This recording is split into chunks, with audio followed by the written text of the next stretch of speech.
We are live. Denise. I know. I see him. I know. Hello, everyone. Welcome back to Chai Together. I am your host and founder, Pratima Day. Today, you are tuning in for your cup of courage, hope, and imagination today. So, on this platform, we share stories which take courage. We use hope to overcome, and we use imagination to resonate and understand what the story is being shared. I am back here after a month, and I don't have my mug for obvious reasons because I'm sitting in the grass and I don't want any spiders in there. So, Denise, where's your mug? It's in the kitchen. Why? I forgot about. I was I doing a lot. really thought that you would be on point with this. I'm sorry. It's clean and it's in the kitchen. Oh my lord. This is so interesting because I've never had a close friend come on, especially someone who's known me since we were 15, right? Or 16. I met you when I was 14 and you were 13. Oh shit, Yeah, really? because I met you when I was in 8th grade and you were in 7th grade.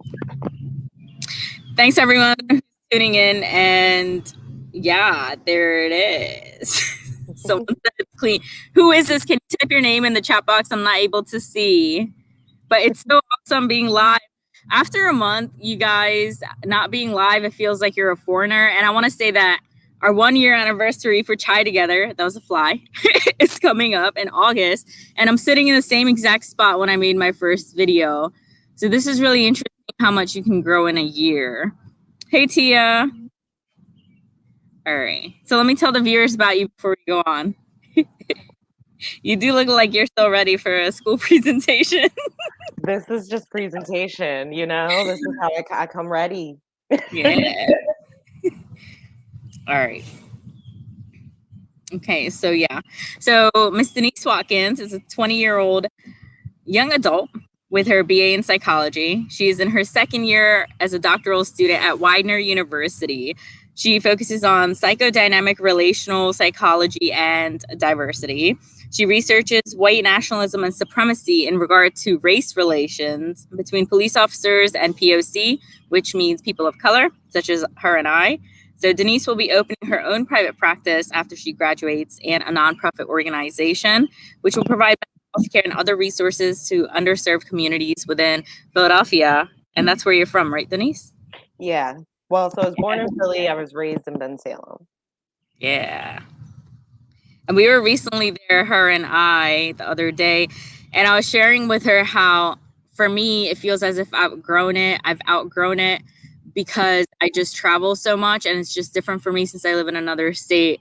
But she's closer to Philly, so that's what it was. Yeah, and before I continue, I just want to share that today Denise and I are going to be talking about being bisexual women for those who didn't see the flyer. So that content is uncomfortable for you and you're a judgmental person and whatnot, you can just leave and you can leave our community because we don't have none of that going on over here. So, and I want to state that some of Denise's challenges are anxiety, eczema, bullying, and when she had suicide ideation. So we're going to dig a bit into that as well. So, where would you like to begin? I guess we can start off with just talking about what I had to face to come to where I am now, and so we can just keep going after that. Yeah, go on. Okay, so yeah, I mean, I struggle myself with high functioning anxiety, and so I have a type A personality. I really want to excel at everything, excel at my education, everything, but really over the last year or so, I started to realize that I was holding myself to a very unrealistic standard. That I was pretty much telling myself that I had to always excel at every single thing that I did. And that's just not right to even do to yourself, No. because not everyone's perfect, and there are going to be things that you are not going to do your best at. And even when you fail, sometimes you learn something very important. And so I had to learn that I had to give myself grace, because with anxiety, the thoughts that are in your mind are the things that kind of sometimes hold you back. You may think, oh, I'm not good enough, or I can't do this or I can't do that. And, once I started being like, oh, I'm going to be graceful, I stopped letting some of those thoughts rule me, because there was a time where a thought would pop in my mind and I'd start to have a panic attack. I Yeah. couldn't breathe. I, would be on the floor crying and afraid that something was going to happen to me, and it was rough, but when I started to give myself grace and I started to focus on the things that triggered my anxiety, Mm. um, it made it a lot easier for me to realize, how I needed to handle that for myself in order to be mentally healthy, in order to be mentally capable to do everything that I do. We're not going to go into detail. Thanks for sharing that. We're not going to go into detail regarding, your history of abuse, but I want to ask, did the anxiety start because of that reason? Like when you were younger? I mean, when you think back about like certain stuff, because like, psychologist in training, you start to really think about your past history and all of the things that you've been through and Yeah. what you've experienced. And so I think I had anxiety way before I ever had that experience. Um, because I can remember back when I was a little girl, I would complain all the time about my stomach hurting. And people forget that like for children, that's a sign of anxiety. Oh, But my mom wow. always just thought that I had like a sensitive tummy. But in all real reality, thinking back, I can remember myself being a young girl who was stressed about things that why would you be stressed about it? So yeah, Wow. I think that, if anything, maybe, the experiences I had with that might have maybe increased or, Mm. mitigated, maintained my, anxiety, but not the creation of it or the trigger of it. Do you feel like you used to stress about things because you knew you were a black girl, like a young girl? Like, were you told that, the differences? Yeah, I mean, growing up, my mom was very vocal with me. My mom talked to me about what it is to be a Black woman in America and what it is to be Black in America, and, Yeah. you know that's some rough shit. If you're being honest Yeah. about being a person of color, period, in America, you're Yeah. you're being honest about the fact that it's rough. You Yeah. know, um, and so I always felt like in order for me to be accepted, I had to be the best, like I told you. And it wasn't until I realized that my accomplishments don't make up who I am. Even without me going to school to be a doctor, I'm still a great person. If I don't ever get that degree, I'm still a wonderful person, you know? Um, so even, growing up, I just always felt like as a Black woman, there was a way I had to portray myself in order to be accepted. And as the woman I am today, I'm not doing that anymore. I'm being my authentic self, my genuine self, all of the facets of who I am, the good and the bad part. And if I'm accepted, then that's great. I'm very happy that people are gonna accept me for who I am, and if they don't accept me, that's okay. I'm not gonna make you, because that's something that someone else has to reflect about. If you can't accept me for who I am, that's not about me, that's about you. So Mm. that person needs to reflect on that, if they can't accept me for who I am. I I don't have to really, take that yeah. burden.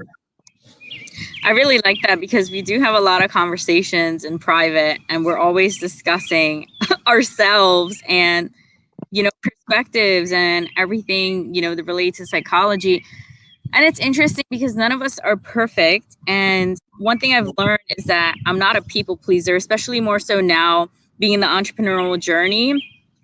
At first, I thought everyone's like family, everyone's my friend.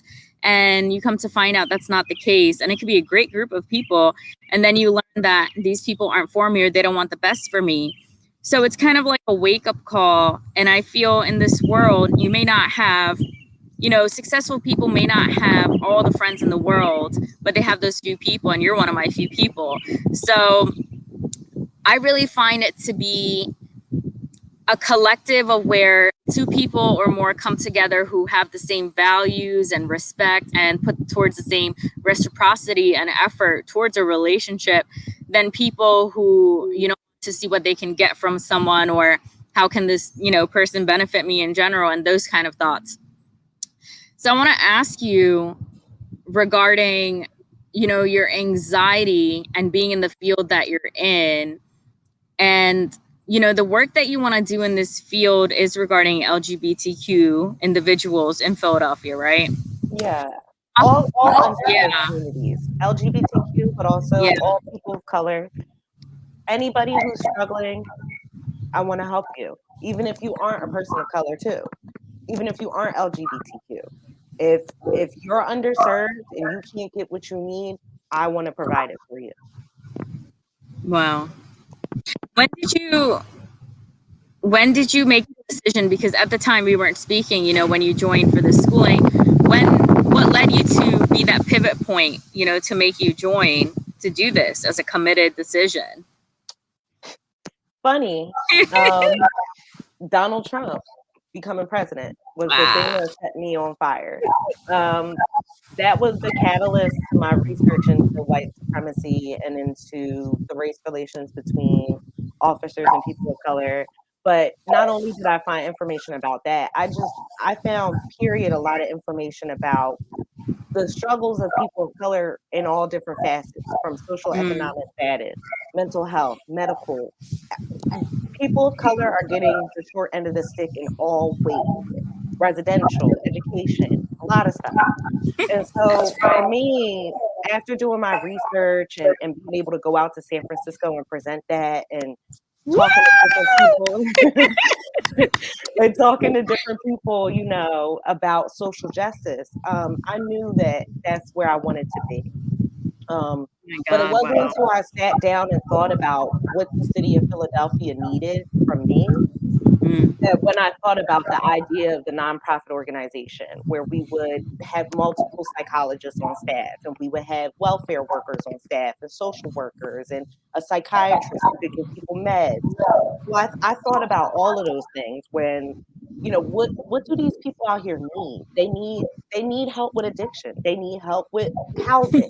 They Yeah. need help with income and finding a job. And so I want to provide all of that within my nonprofit, where you can come into my office and say, "Hey, I need help with this, this, and this, and we're going to figure it out for you, and we're going to help you get the help you need." Yeah, share with everyone the town that we come from and things that, we've discussed about. I was just sharing with Denise in a text message that, the fact that we're still here today and that we're not dead or in a circumstance that's dangerous for us, and we're in school to be, doctors, that is not what always happens in our towns. To share with everyone like where we're from and what kind of things go on, regarding the addiction. Yeah, so Ben Salem is a outskirt type suburb of Philadelphia. It's probably like 30 minutes from Philly, and it's a nice area as far as optics. When you drive through, it's beautiful. It looks good, right? But under the surface, we have one heavy racism, whether people Yep. want to admit it or not. It's true. And we also have a underlying addiction problem, mainly with opioids. Opioids are insane out here. And people are making it seem like it's a new thing. It's not a new thing. Opioid has been a problem since the early 90s, but it's really blowing up right now out here bad. I know people who have died from opioid addiction out here. I know people who have been able to change their whole life around from opioid addiction out here. Wow. So although we grew up in an area where it gave us some opportunities, like growing up in a great public school system, the Mm-hmm. other things that we had to deal with were, peer pressure from drugs and seeing our friends maybe die from drugs or get strung out on drugs. So it, it's got its good and its bad. Denise, can I share with them what we used to do together when we were young? Yeah, sure. All right. So Denise is the person who I lost my virginity to regarding marijuana. Let's not go there.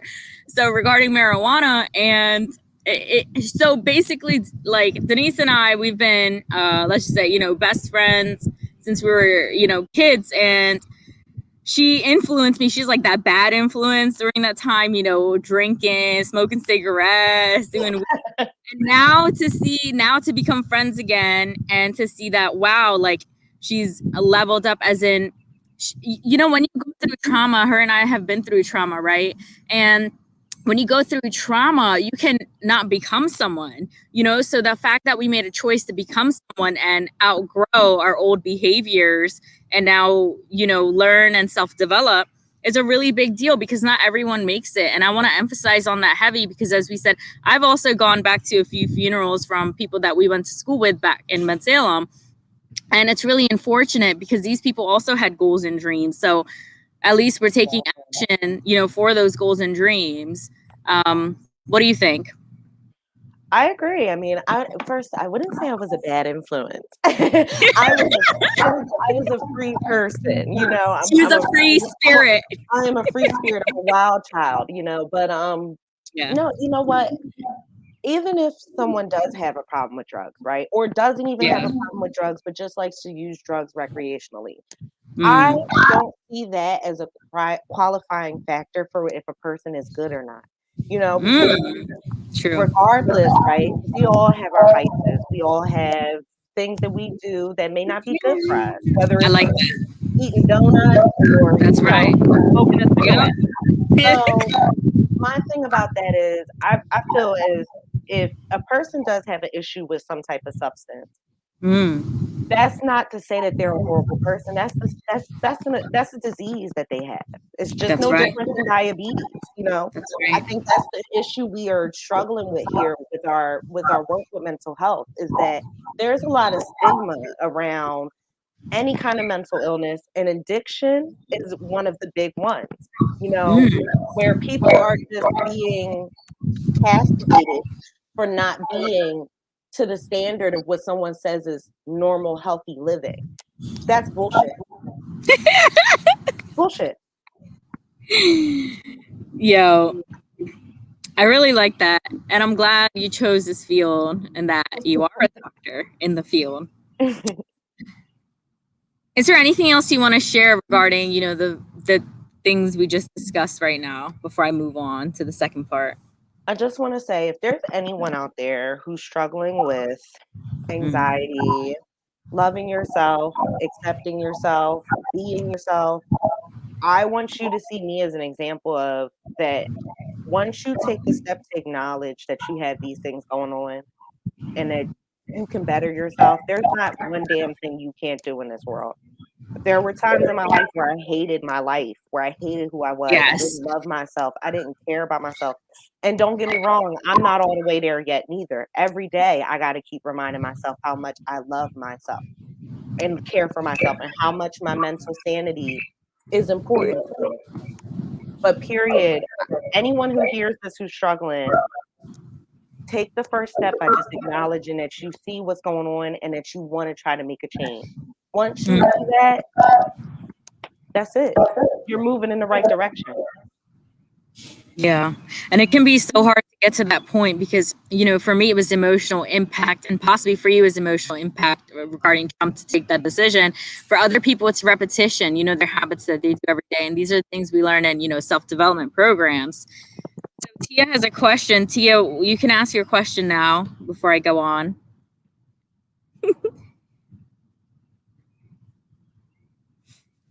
5, 4, 3, 2, 1. Do the Beyonce. All right, I'm gonna wait for. Oh, okay. Tia said there is some logic in making the person wrong for their mental health. It leaves a judgment placer, feeling like they're in control of not having a mental issue. There's some logic.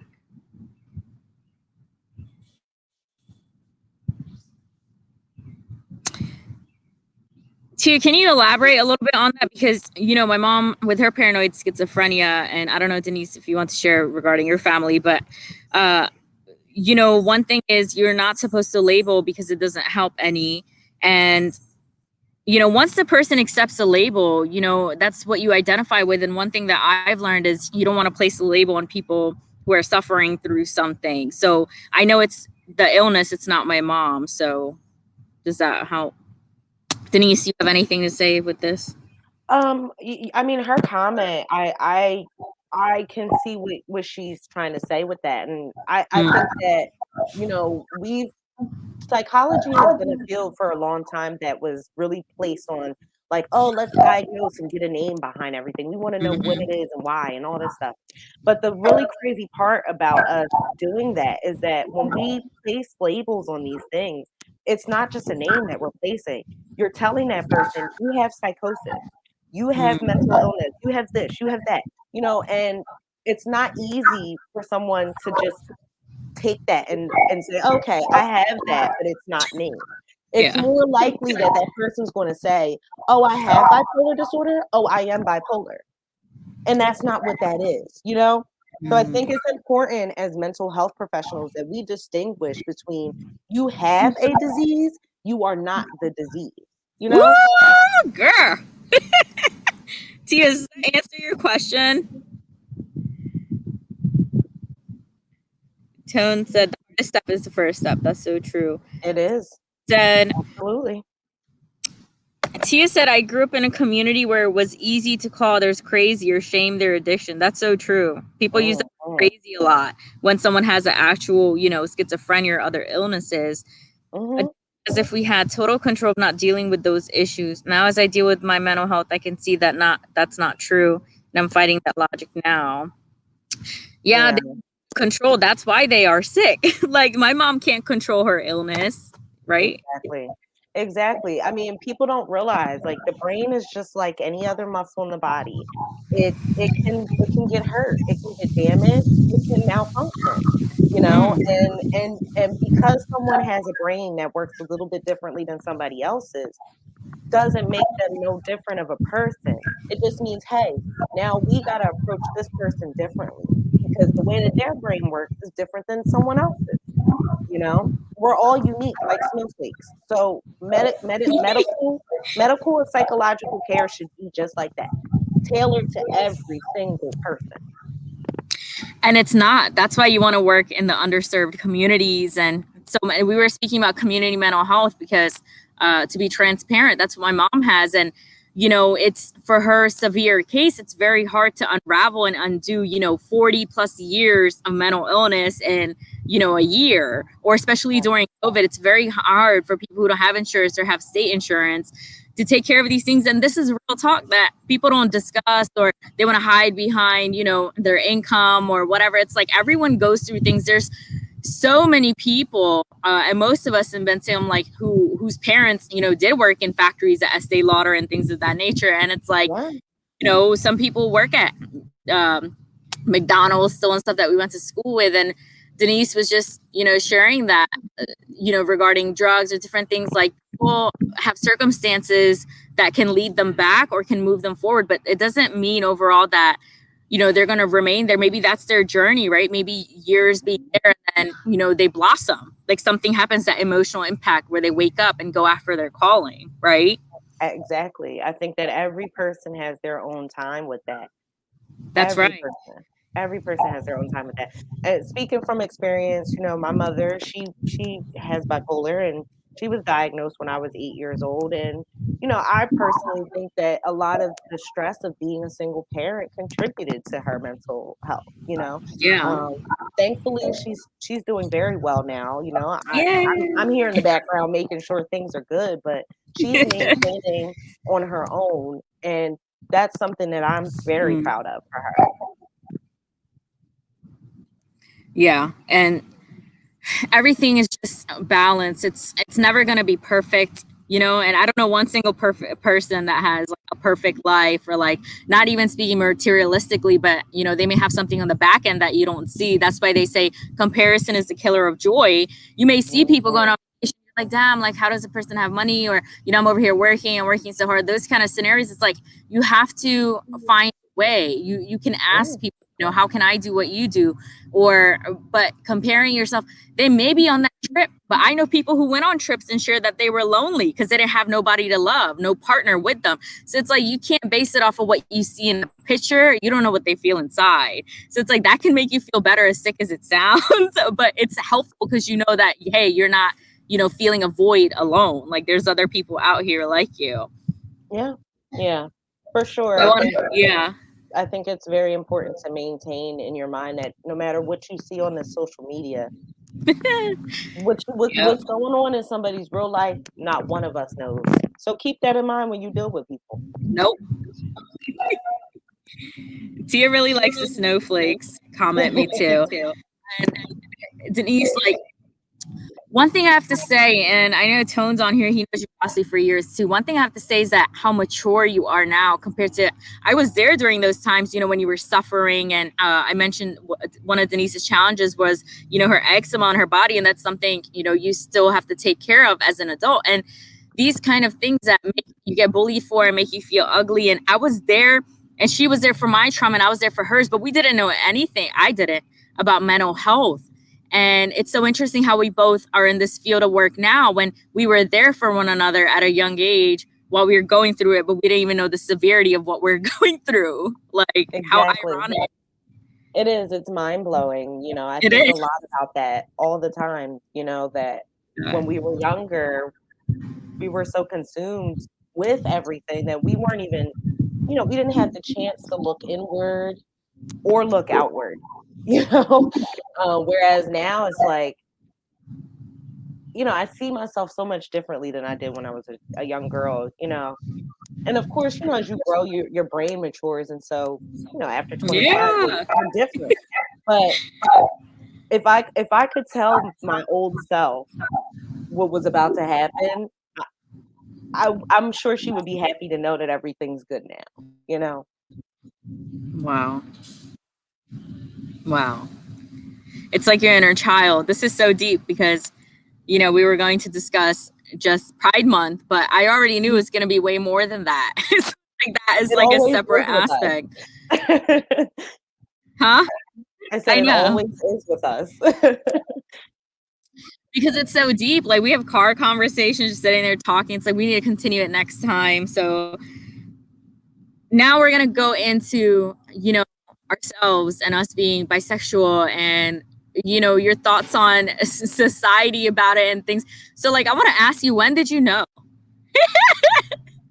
I knew from a really young age. I think if I can remember as far back, I think kindergarten maybe. I just remember myself having like, you know, I would look at boys and be like, oh, he's cute. But then I would look at a girl and have the same feeling, the same attraction. And I was like, oh, you know, but it didn't really dawn on me until I think maybe like, you know, adolescence, that when I started to, you know, want to kiss and make out and, you know, touch and be feely and stuff. So I didn't really know until I had my very first kiss with a girl. And then I knew. I want to share. So for me, it's interesting because, you know, I moved to the States in 1999 and, you know, I experienced some sexual abuse already at that age with a female. And I didn't know, you know, I was a kid. And that's possibly what I want to share led me to possibly be bisexual, is because it molded my personality into, since I had that sexual experience with a woman and a man. So I'm like, I'm open to both. Like, you know what I mean? And when I was young, I was in school. I think we were in first, second grade, like in I don't know what it was called, Faust or wherever, in Ben Salem area. And I was looking at this girl, but this is someone I know, like a classmate, and it had like a cartoon print, and it was of SpongeBob. And I was telling the other friend, and these are people we grew up with, and I'm not going to state their names. So I was telling her, I was like, she was like looking at me. I was like, oh, I'm looking at SpongeBob. And she was just like, no, Pratiba. She was like, no. And I was like, oh, I can't look at SpongeBob. Like, it was so awkward for me because I didn't understand. Like, but yeah, I was like, oh, I'm looking at the print. Like, I was, but I wasn't. But I believe the sexual trauma led me to like stare into space or just like stare at people's parts, possibly as like a, you know what I mean? As like a side effect of it or something at such a young age. I was only like, what, 8 to 10, right? And so that's how that started. And, you know, so that came about for me. So you definitely have more experience with females on that, like the experience sector, you know, sexually and all of talking to them and all of that than I do. But I want to share there's a time where before I left off to Thailand, and I was with my ex-boyfriend at the time, and I met this woman in Panera, and she told me I was cute. We were talking for a while, and I was like I was feeling feelings for this girl, and it was interesting. And she like gave me her number, and she went and she was like indirectly hinting things. So I went back to my boyfriend. I told him in the car, I was like, "You need to step it up because I'm getting hit on by girls." Like, you know what I mean? And he's just like back. He's an artist. Like, he doesn't care. Like, you know what I mean? I'm just like, wow. Like, you know what I mean? And I just know. Like, but yeah, like, yeah. So that was my bit of experience. You have anything to share? I mean, for me, I definitely, like I said, I told you, I definitely had an early start with that. Yeah. It's been a while since I've been in a relationship with a woman, and I'm not opposed to it. But I do feel like I think when it comes to women, I'm a little bit more shy because I feel like with women, you have to approach a certain way, and you never Yes. know what girls are not gay. Or, I Yeah. never know which girls are straight and which girls are not. And, Me either. so I think that with women, I'm a little bit more, I finesse it a different way because with men, I can just straight up say like, "What's up? Are you with it or not?" And with women, it's like, you can totally walk up to a girl and be like, "Damn, girl," and then she'd be like, "I'm not gay," and it's like, oh, and then it's like, "Oh, do you want to be friends?" And then it's now here she's like, "Oh, well, you're my gay friend," and it's the dynamic is funny. So It's interesting because even just 2 years ago, I still didn't know. It's something that I was on and off with. I've had people asking, I have family members asking me, but do you like girls or boys? I was like, both. Like at a young age, I don't know what to say because I was, in that confused stage. And now I'm just like, I check out girls. I like girls. If I can feel for girls, like, and had those traumas, with a female. So it's like, I know. And, starting just to be transparent since I was young, like pornography, it's like I watch girls, like, you know what I mean? yeah. And I still can. So that means you like girls. So it's really interesting. And yeah, man. So yeah, that's that. So I wanted to ask you, your thoughts on religion and sexuality. So you already know where this is going. Well, Yeah, have you had any personal experiences where, firstly, do you share this publicly about yourself, where like only your friends know? Now it's public.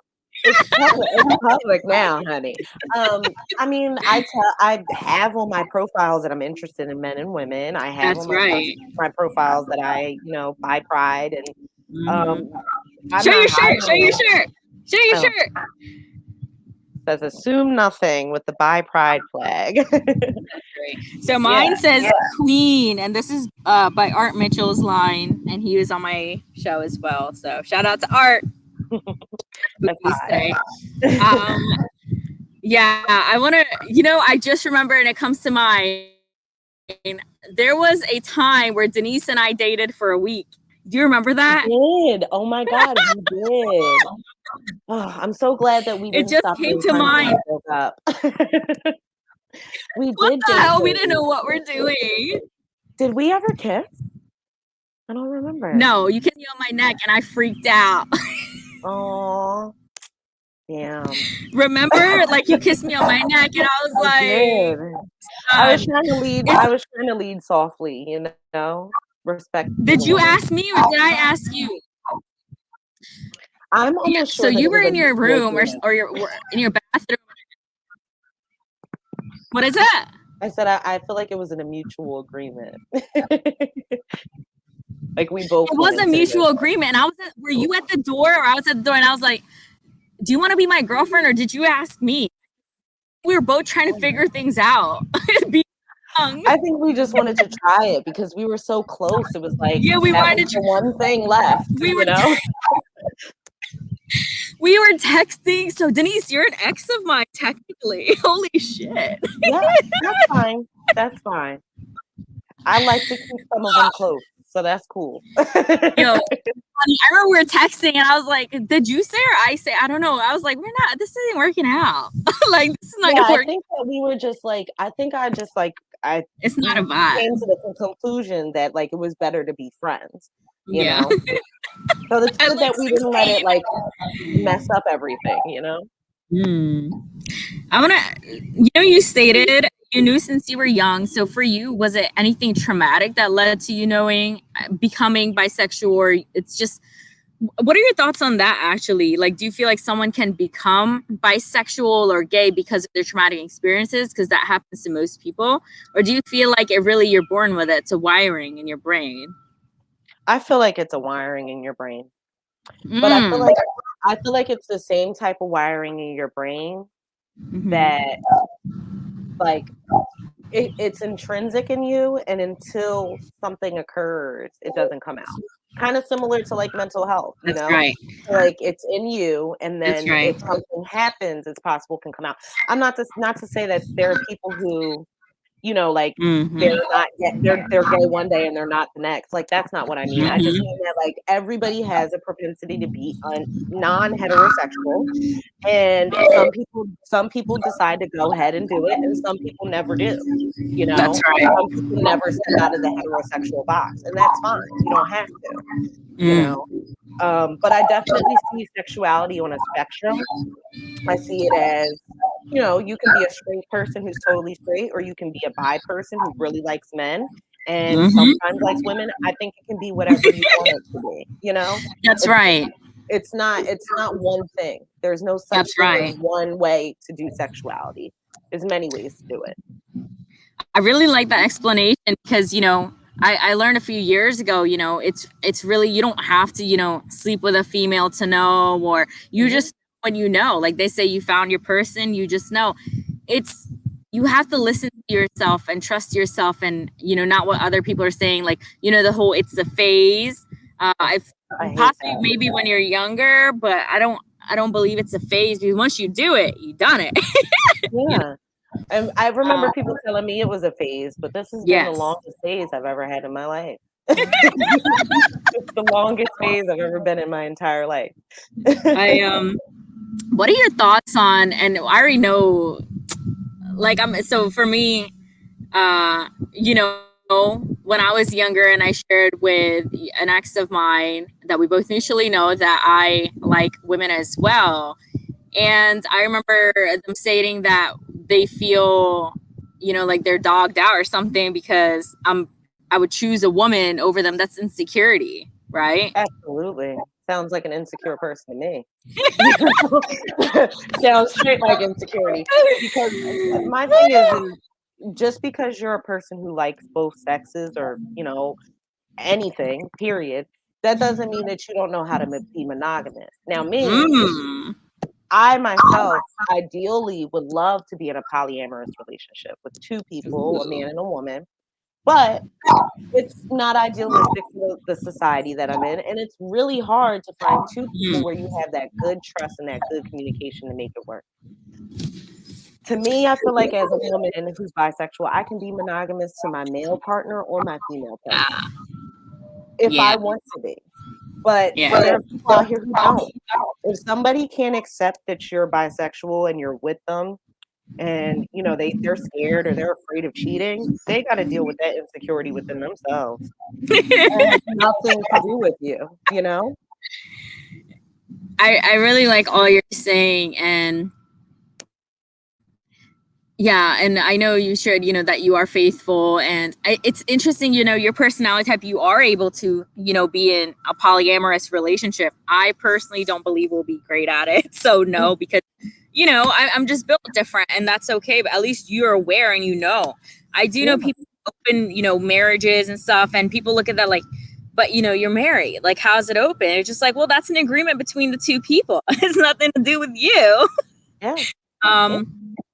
I don't know, like you said, wiring, perhaps you're wired different, right? Like you're comfortable with that, like you don't get jealous, like, that I feel like that has to be what it is. Like you don't get jealous or aren't insecure, right?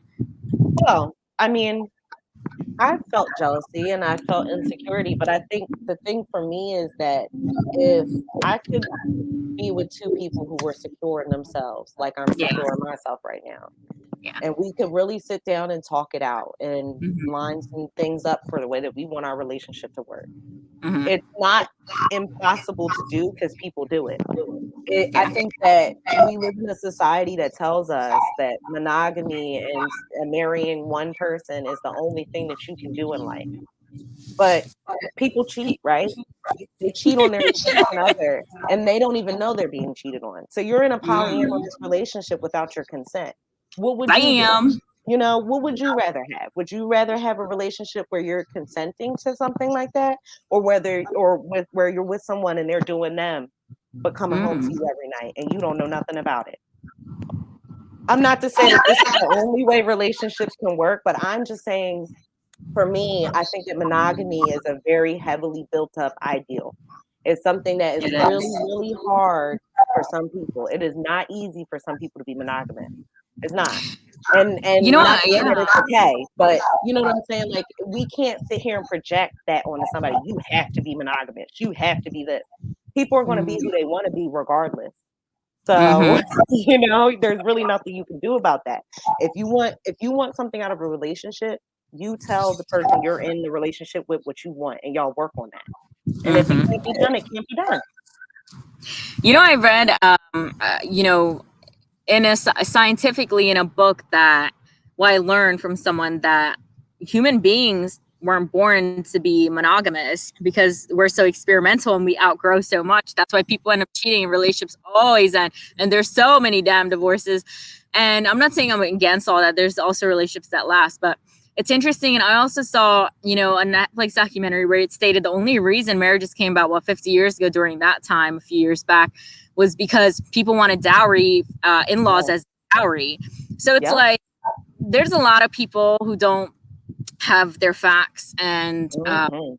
want to just project the religious aspect or what they're just passing down from family generation to generation. But when your kids ask you why is it this way or why do I have to be this way, and you're just like, just listen to me, don't ask me questions, that's bullshit. Because we're Exactly. asking people questions even in school. It's like I ask all the questions, and that's why I am where I am and how I am. Absolutely. Like, no, like I pay for this. Yeah. No, I had a similar experience. For one, I found out that, humans are one of the very few animals in the world who are actually monogamous. Hmm. That should show you right there that it's kind of a natural, right?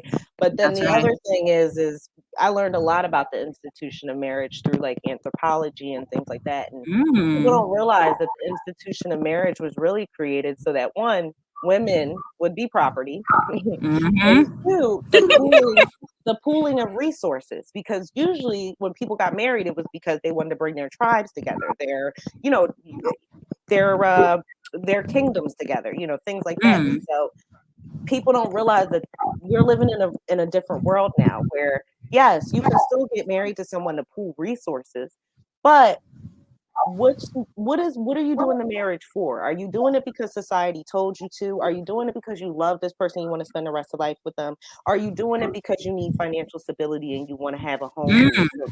What are you doing it for? That's the real reason. Everybody needs to understand what they're doing their relationship shit for. Are you doing it for a look? Are you doing it because this is what you really, really want? Wow. Always intellectual conversations with you since we were young. Like, damn. Just so great. Just so great. And I want to ask you, did you teach these things yourself? Like, is this how you were just wired when you came out? Like, you were. Well, my mom was, like, really big on emphasizing to me about reading, and so from a very young age, she Mm, provided me with books that I couldn't even really understand, but I read there them you anyway. go. Yep. And Yep. so, you know, I think that was where my desire to seek out knowledge outside of myself, really came Mm, from, and I wanna learn about everything that I can learn about in my capacity and time here, but, obviously, the man who knows everything knows that he knows nothing, and so, yes. no matter how much I learn, there's more out there in the universe for me to learn, So I take it as just me getting experiences and getting knowledge that can somehow be beneficial to someone else too. Wow. You know, when we're younger, our parents may say, someone's, I don't know what they had said about you, but in general that, when a child is partying and all of that, but I remember you always get straight A's. You could be out partying, doing whatever you want to do, but you always get everything done and it's always on point. That's a specialty. You understand? It's like you can have both, best of both worlds. Like you're someone who Absolutely. personality type. Me, like I would have to be home studying. Like I can't be, drinking and doing that or something. But there's people who are just blessed like that can go take an exam and ace it, Well, what's that saying? Work hard, play harder, you know? Yeah, that's you. That's what I do it for. I Yeah. go hard like that because I want to be able to have a life that is luxurious to me.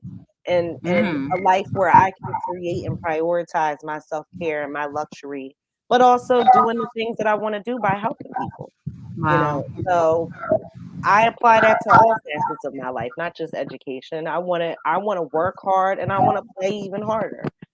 Wow. Dr. Denise Watkins. Salute I have one more to me. question for you. Before we go, I want to ask you this question. So, people who are sexually abused and perform acts, at a young age that, they didn't have knowledge about, right? Our Yeah. brains are developed. And then they're religious as well. So they grow up knowing that, they've sinned. And do you believe that those people can still be bisexual or be gay, but because of what God says or because of their religion, they're not going to accept that they enjoyed it and that they actually do like the opposite sex or same sex? What are your thoughts on that? I think that regardless of what somebody's religion is, they Mm-hmm. shouldn't be castigating themselves behind their natural desires. No one Mm, chooses to be gay. No one chooses yeah. to be transgender. No one chooses these things. These things are placed on your heart before you're even here, you know? Mm, And so for if you're a Christian, right? I grew up in a Christian home and I don't identify as Christian now. I'd say I'm more spiritual or omnis, which is believing in all things because everything mm-hmm. is possible. Yeah.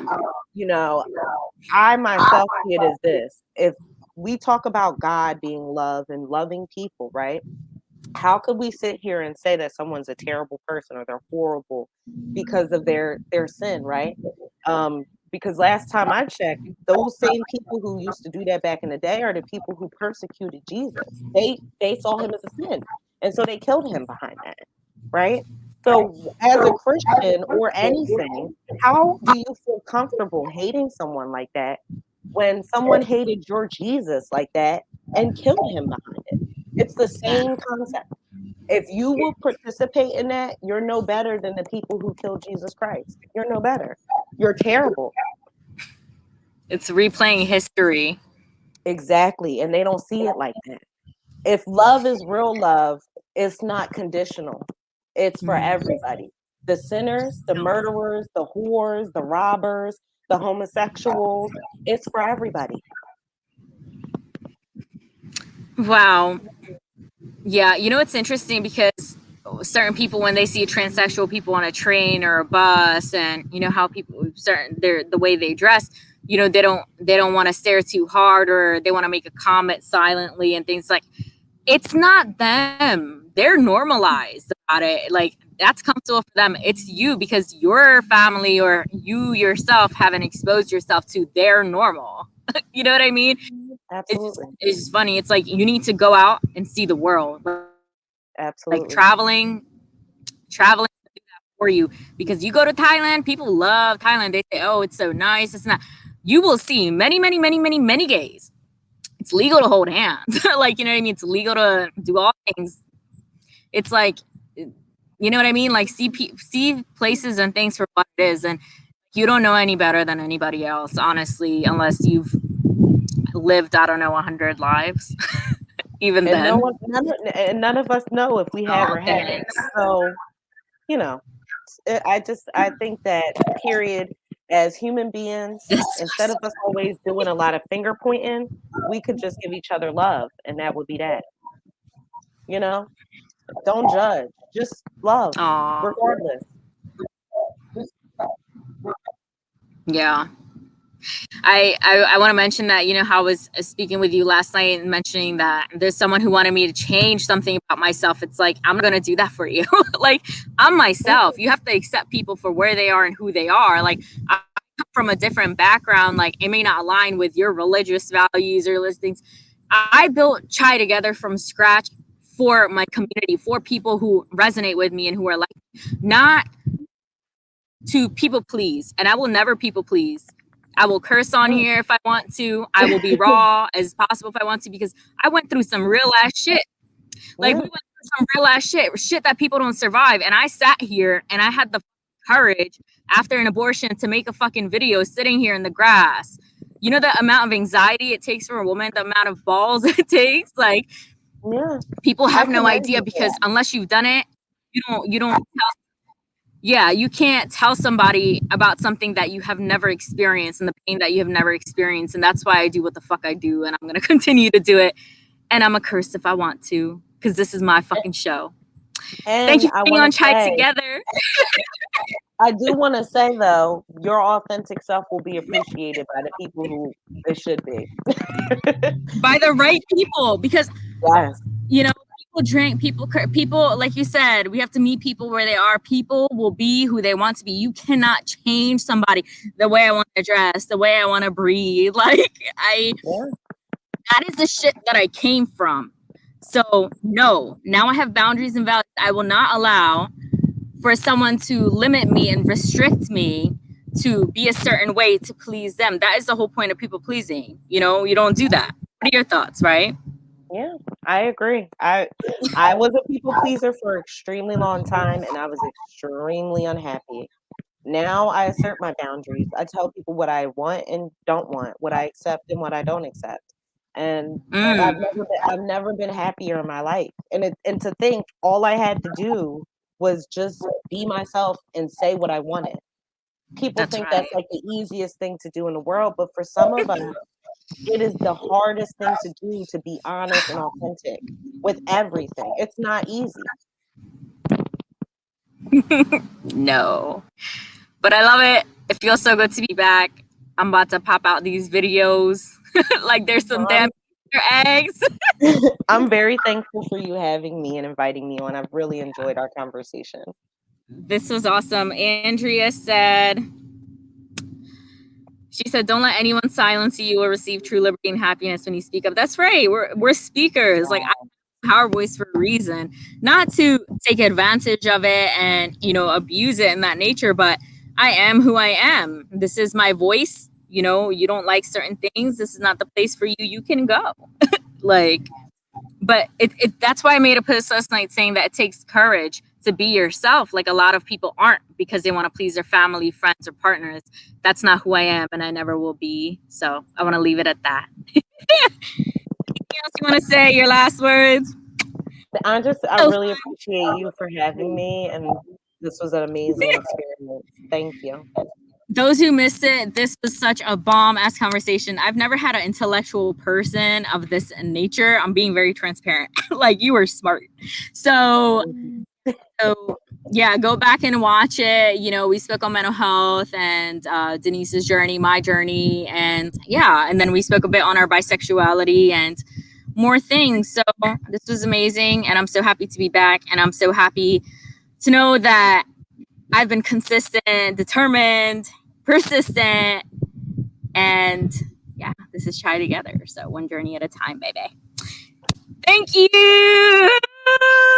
Bye for No now. problem. Bye. Peace.